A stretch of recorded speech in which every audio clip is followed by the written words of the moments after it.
Hello, my beautiful people. They call me Sly, the Kando man, as in Shewa Kando. Yeah, your host with the most, definitely. Well, I'm not gonna bore you with a long or lengthy introduction this time around because this is a very important session. Um, I actually had the opportunity to have a tete-a-tete with one of Nigeria's, or should I say, one of Ogun State's, or should I say, one of Abeokuta's most valuable assets and exports to the United Kingdom. Yes, I had an opportunity to sit down with this very, very, very, very vibrant entrepreneur, and we had a very lengthy discussion about a particular topic of interest to me. I call it the money bag policy. Um, who's this person that I met? I met with Abdulazeez Asenami. Yes. Ase, I can recall, back in the days, back in his days in the university, he happened to be a senior to me. Um, and he is someone I've watched, from distance. I've seen so many traits, industrial, entrepreneurial acumen in him, which he has always displayed, exhibited back then in Agorwoye to be precise. I say back then in Agorwoye had his barbecue spot along the Itameri axis of Agorwoye, where it wasn't really long before it became a brand within this uh, metropolis. It became a household name, and everybody wanted to have a taste and a bite of Access barbecue. We call it chika, yeah, in our local parlance, chika. Um, right after the uni days, Access migrated to the United Kingdom. As a young man, the bustle and hustle, but then he found love again in business. But this time around, he ventured into baking breads, yes, a different kind of bread within this environment. Because in the UK, the kind of bread that people buy from Tesco's, Aldi, and the likes of them are the British type of bread. But when I said came into the business, I said took us back to the Agege bread and started manufacturing Agege bread. Yeah, the sweet Agege bread, the Niger taste. So yes, I had this, very lengthy discussion with him about what he thinks was responsible for this money back policy. And what is money back policy? So basically, people from back home um, coming across or having, a hold of your contacts, and within one or two messages you've exchanged, they start to seek, financial assistance from you, asking you for monetary help and all of that, thinking that because you're here abroad, the United Kingdom, the United States, all is going very well and very beautiful for you. And so they have this self entitlement, you know, to request you for financial assistance. And they believe that you have to do it. If you don't, um, yeah, things could go down south. So I took Ase through this journey just to get his thoughts on this particular topic, because I understand that people like I said, definitely will have a lot of people, on their roll call as regards, those that seek financial assistance and look up to them, because many people believe you pluck money, on trees when you're abroad. Let me not bore you with a long and lengthy discussion or introduction. Let's just go straight into it. I went to meet him at his bakery. Yeah, that is where you can catch Ase. I went to meet him at his bakery. So apologies for the noises, the noises you'd feel, in the ambience. So yeah, that's it. Nakanachi is Lagos at same 10,000. That is the problem. Nigeria, Bena, if any man no bodo na bamanya milio. All over the country, people them are suffering. All over Nigeria, people them are dying. Anyana wago kaina wada. These people who they see us like mumu. I was going to ask you, I have a project I'm working on. It's called the money back perception. And basically, I'm sure everyone has actually experienced it.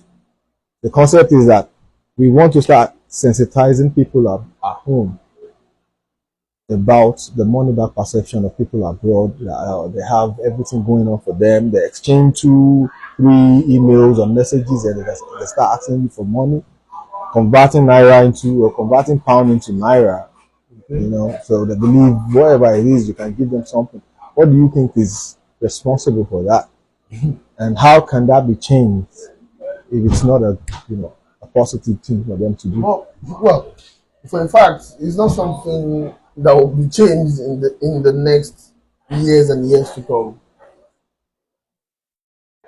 But what is actually responsible for that? It's basically poverty. Now, I'll be honest with you, it's not even make money here. But it's a lot better compared to Nigeria, which you and I know. For every individual here, you have, if not hundreds, you have thousands of bankers on back home. And because of the exchange rate, it makes it a lot easier for us here. So you can't really out. As for me now, if I have to tell you, this is the figure I send home daily, you'll be like, why? But obviously, we all know their situations back home. Even our parents, especially the aged ones. So, well, 1 million and 1 years to come, we still remain the same, with the same economy back home.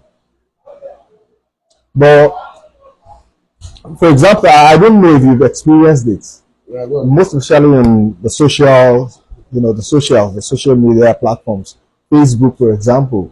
You have friends, family, that have not even related with you or to you in the last 10 years. Okay. And they come across a post you just recently made. They comment and they see that you're online, you're active. They send you an instant message or a DM, you respond. That gives them a green light for them to introduce themselves to you. Hey, I said, about how you did. After a couple of, pleasantries, exchanging pleasantries, the next thing is, Papa, anything you have, please just help me with it. Without knowing your own condition, where you are, they believe everything is rosy for you because you earn or you make a living in a foreign currency and there convert it directly into naira, and they believe no matter how you should be able to at least £1, £2 to do something. But one thing you need to take cognizance of is the way we are trained as Africans, especially our generation. We seem to tilt to looking after one another, especially when it comes to finances. No average African with the senses in place would love to see his brother suffering. So he's a part of us. We're not white. We're not Igbo. So the way we are wired is quite different from, let's say, people here, for example, now. So we look after ourselves, which has been the tradition. And we carry on and on and on. We carry over. But there's very little you can do, because on the average, sometimes you don't have to give anybody millions, but whatever you have, we can always share. So every single person that come across no. Relationship matters, and varying degree of problems emanates from individuals. So your problem, when you're selling to me, will depend on what I'm going to do to you. Now, in Africa, okay, we're Yorubas now. You have your immediate family, the compound owner there. This and this and this are attached to this.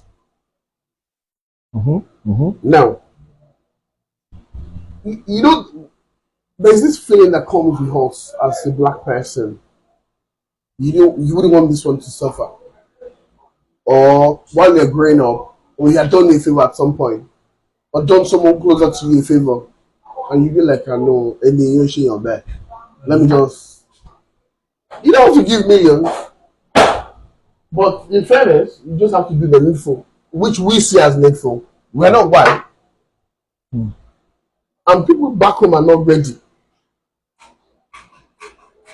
Because people back home are not as sensitized as we are. They live on oppression back home, because if they don't oppress them, if they don't make them subservient, they're not going to give them anything. But you here, what you've experienced, you'll be like, it's a big deal. Let me just do it. Provided you have it. Exactly. That takes me to my next question, because now a man living within his own wage limit, he's got rent to pay, he's got tax to pay, he's got all of this, and he's left with very little. And you have about 40 people asking him for money, and these people are close allies, families, and everything. So how do you want to address that? It's as easy. It's very easy. Priorities. I'll be honest with you. No matter how, let's assume you have like 10, 20 people on your payroll. They have different problems. The lazy ones are the ones you address first. You can always tell the others, well, later, Gary. Oh, look. Aside accommodation in Africa, especially Nigeria as a place, food, them two are very important. I lost an uncle like 2-3 weeks ago, Kesh, yeah? He was ill. If you had told me, oh, I'm going to buy 10 million, if I don't have it, because of that bond between us, I will look for the money. Do you understand? Because I wouldn't want you to go. The way we're being trained is quite different from the way things are now, especially what we're experiencing now in this part of the world. So it's not something that will fizzle out in any time soon. I'm actually seeing this as an epidemic. It is becoming endemic, because every single person, I experience it on a daily. Right. Every single person. I know the amount of people that asked me for my number today on the socials. Okay. And what I understand is, if I give them my number, the next thing will be tabling their problems. So that's where I'm coming from. Like, you can't go beyond your finances. You can't go beyond your budget. So how do we curtail, or how do we mitigate that without offending? No. You can't make everybody happy. That's the standard. You can't make everybody happy. The relationship, the ties between you and the person, the bond will determine what goes into so and. So if you don't have a good relationship with someone, and you don't have that empathy for an individual, simultaneously we are catching forward. If you haven't got the money, you can't meet societal needs, family needs, catching one for extended family. So addressing that issue would be just to ignore them, and they would understand. Yeah, the ones are meant to ignore. You know them, man. You just have to ignore them, man.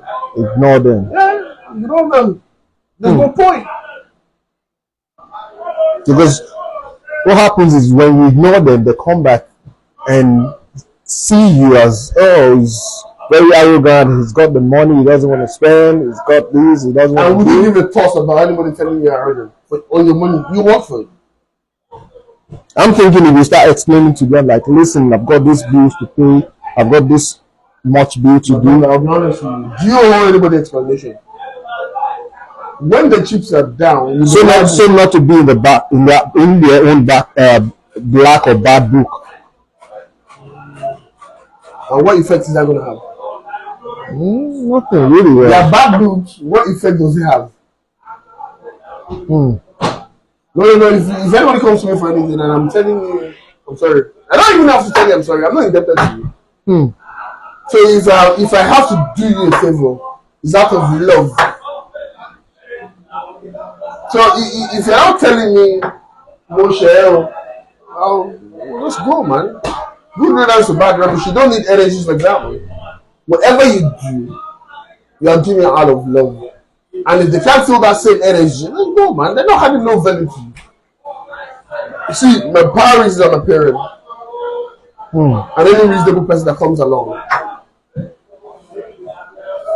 So whoever is not reasonable enough, if you have to ask for £10 and the presentation is not as good, I'll tell you to go. Do you know what it takes making £10 here? We see it as okay, it should be £10. No, it's a lot of money if you don't have it. It is actually, yeah.